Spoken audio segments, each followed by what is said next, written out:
Thomas Hobbes fue un filósofo que concibió toda la temática filosófica y la dividió en tres partes: The Corpore y The Oming, dos de sus obras no políticas más importantes, y The Civ, la parte dedicada a la política.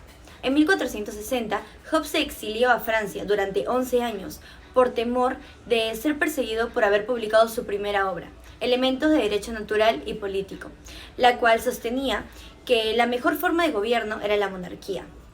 Regresó a su patria en 1651, luego de hacer pública su mayor obra, Leviatán. Hobbes escribió An Historical Narration Concerning Heresy and Punishment Theory, obra que no culminó, y tenía como finalidad defender las acusaciones de impiedad y ateísmo hacia Leviatán. Hobbes comenzó a escribir sobre política a partir del problema de la unidad del Estado. El mal que más temía Hobbes era la inseguridad que deriva de la carencia de poder. Él percibió la disolución del Estado que se produce en Inglaterra, a la vez que entra la fase de la guerra civil. En Leviatán se refiere a la guerra civil como el peor de todos los males. Y no solo a la guerra civil en general, sino que se seguía manteniendo en Inglaterra por la falta de un poder temido. En el capítulo 1 de Corpore, Hobbes ejemplifica como buen gobierno aquel Estado que constituye bases sólidas que hagan imposible su disolución. Asimismo, indica que conservar la paz es la verdadera norma civil y el conocimiento de esta norma es la filosofía moral. Sin embargo, Hobbes comparaba a la filosofía moral en su obra de Civ con un centauro, ya que tenía partes justas y partes brutales, las cuales eran las causas de todas las luchas. También ejemplifica que si los males que afligen a la sociedad civil es de naturaleza filosófica, su remedio puede ofrecerle la filosofía. Sin embargo, el problema de la filosofía que ha desplazado a la antigua es la vinculada con el problema del método.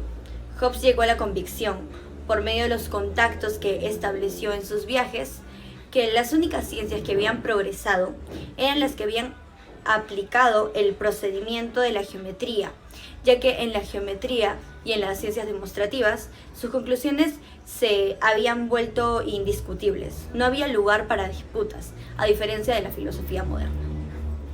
Hobbes nos introduce su pensamiento argumentando que no hay distinción entre la ciencia de la ética y la matemática, más bien entre las diversas formas de conocimiento. Precisamente la política, esta es más cercana a la geometría, ya que son ciencias demostrables.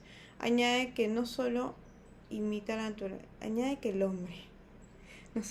la naturaleza, sino la corrige. Describe así como el hombre creó el Estado, mencionado por Hobbes como el hombre artificial, uno de los más útiles y más delicados mecanismos que le permite sobrevivir en la naturaleza, dejando así atrás el estado de naturaleza, cual Hobbes se refiere a la lucha incansable de los hombres contra otros. Estas son las tres causas principales: la competencia, la desconfianza y la gloria. Lo que impulsa a un hombre versus otro es el deseo insaciable del poder. Es tal deseo que solo puede acabar con la muerte. Esto demuestra lo miserable que es la vida del hombre en este estado. La expresión guerra de todos contra todos no debe tomarse de forma literal. Aparte, es importante comentar cuando Hobbes menciona el estado de naturaleza, él se refiere a la guerra que ha devastado su país. Cada vez que habla de la guerra civil como el peor de los males, le atribuye el carácter específico del estado de naturaleza. Dejando de lado la hipérbole, esta expresión significa aquel estado en el que un gran número de hombres viven en el temor recíproco y permanente de una muerte violenta, a falta de un poder común. A continuación expondré lo que Hobbes menciona sobre los dictámenes de la recta razón, asimismo sobre el pacto de unión y la soberanía es irrevocable. La razón ayuda al hombre para alcanzar un estado de paz, sin embargo, no es posible a veces su instauración porque se vive en un estado de naturaleza. El hombre es el ser capaz de perseguir sus propios intereses y también encuentra los medios por los cuales se alcanzarán estas. Las leyes naturales son reglas de la prudencia humana, siendo una expresión de la voluntad divina. Así también es como la recta razón sugiere al hombre su coexistencia. Además, se fundamenta en la búsqueda de la paz, la cual tiene como fin conservar la vida. Asimismo, cualquiera puede respetarla, y en su mayoría el fin no puede ser alcanzado por la falta de respeto de otros. El estado de naturaleza tiene como fin supremo la victoria y no tanto la paz. Ciertamente no garantiza la conservación de la vida, ya que no existe la permanencia de un respeto por parte de todos. Para poder conseguir la paz debe existir un acuerdo para salir del estado de naturaleza e instaurar un estado, siendo así necesaria la implementación de las leyes civiles, las cuales complementan las leyes naturales. Por otro lado, es resaltante mencionar que el estado es un producto de la voluntad humana. Existen ciertas indicaciones para el acuerdo, como el que sea permanente y de muchos, que no solamente se delimite a una simple asociación.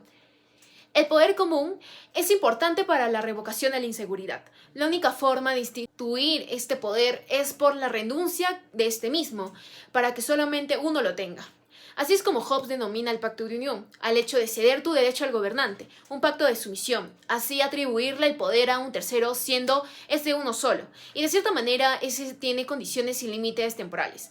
Por otro lado, en la doctrina hobbesiana se mencionan 3 atributos fundamentales, los cuales son la irrevocabilidad, el carácter absoluto e indivisibilidad, los cuales derivan del poder soberano. Se entiende también que el soberano es el máximo mediador entre Dios y el hombre. Hobbes está en contra de la teoría del mandato, y él propone que la soberanía es absoluta. Esto quiere decir que el poder, cuando recae en quien lo detenga, éste puede ejercerlo sin necesidad de limitarse por externos. En un estado de naturaleza, cualquiera puede ser súbdito o soberano, mientras que en un estado civil, el soberano siempre será soberano debido a sus derechos antes del pacto de la unión. Por ende, nunca va a ser súbdito y su poder siempre será absoluto. El soberano es el mismo pueblo, por ende nunca se le puede despojar de sus derechos y su poder es igual de absoluto al de un monarca. De aquí deriva el constitucionalismo. Los soberanos están sometidos a las leyes de la naturaleza y a las divinas también. Sin embargo, como ya se ha mencionado anteriormente, estas leyes son normas tácitas o de prudencia que dependen de un juicio crítico que podría ser relativo e incluso se pueden cumplir sin miedo al abandono. Por otro lado, las normas civiles se afirman que estas, a no ser que hayan sido promulgadas para ofender a Dios, nunca van a ser contrarias a lo que dice la ley natural. Hobbes insiste en que la soberanía es un poder que debe atribuirse en unidad, ya sea a un hombre o a una asamblea, y también para evitar la anarquía, la soberanía tiene que ser indivisible. Hobbes considera que la disolución de la unidad estatal se debe a la división de poderes soberanos y a la separación del poder temporal del poder espiritual. Para Hobbes la división de poderes no funciona, por ende él lo plantea con un ejemplo bastante fácil de entender. Para golpear, 2 espadas deben pertenecerle a una sola persona. El poder de castigar depende del poder de juzgar, por ende a la persona que le pertenece las espadas también debe pertenecerle una balanza. De ello deriva el poder de legislar y los 3 poderes soberanos quedarían en unidad, que vendría a ser el poder ejecutivo, que vendrían a ser las espadas, el poder judicial, que vendría a ser la balanza, y el poder legislativo. Hobbes señala que para ser cristiano es imprescindible 2 cosas. En primer lugar, aceptar de que Jesús es el Hijo de Dios, y en segundo lugar, aceptar de que Jesús vino a este mundo para predicar y enseñar, mas no para mandar, dejándonos así una serie de leyes e instituciones que va a crear el propio ser humano a las que igual se tiene que obedecer. Estas leyes, según Hobbes, parten desde el Nuevo Testamento, que fueron serie de mandamientos que las personas tenían que seguir si es que querían alcanzar el cielo, que a lo largo del tiempo la gente poderosa las transformaron en leyes civiles. De aquí nacen las leyes naturales, que básicamente es lo que te ordena obedecer las leyes civiles, básicamente obedecer al Estado, es decir, respetar la ley natural que prohíbe violar estos pactos. Hobbes señala de que no hay separación entre iglesia y Estado, debido a que el Estado cuenta con hombres y la iglesia cuenta con cristianos, por lo cual afirma de que la iglesia se cuenta como una institución dentro del Estado y de que ambas conviven entre sí. Pues de hecho Hobbes afirma que las causas de la corrupción en el hombre son la ignorancia, la maldad, la brutalidad, la estupidez y la perversidad. De esta manera Hobbes, para poder acabar con el problema del poder de todos, lo acaba con el poder de uno. Es decir, afirmaba que si la salvación estaba en crear un poder resistible, sería mejor de que esté en manos de algunas personas seleccionadas y no en manos de todos. Hobbes en todo momento se declara conservador, ya que siempre se dejó llevar por la sabiduría y no tanto por las actividades económicas. De igual manera, Hobbes valora el principio de la legalidad en la administración de la justicia, que prefiere un derecho con pocas leyes, pero que sean claras y precisas, a que un derecho con demasiadas leyes que no se entiendan y sean confusas. De esta manera también desea de que el Estado cuente con una libertad económica, para que de esta forma los ciudadanos vivan en libertad, Es por esto que afirma que para que exista esta libertad, es decir, un estado de perfecta libertad, se debería llevar a cabo un estado de naturaleza. Es decir, crear el estado civil para salvaguardar al individuo de la libertad y para que el individuo sienta la libertad respecto al Estado. Sin embargo, Hobbes no reconoce aún a la propiedad como un derecho natural, ya que recordemos que en un estado de naturaleza aún existía división en las propiedades de las personas. Es decir, que el ciudadano privado no tiene la posesión total de sus propiedades. Estas pertenecen al Estado todo el tiempo que se desee. En conclusión, el Estado es el único con el poder soberano que puede determinar qué cosa es lo justo e injusto de acuerdo a las propiedades de los ciudadanos.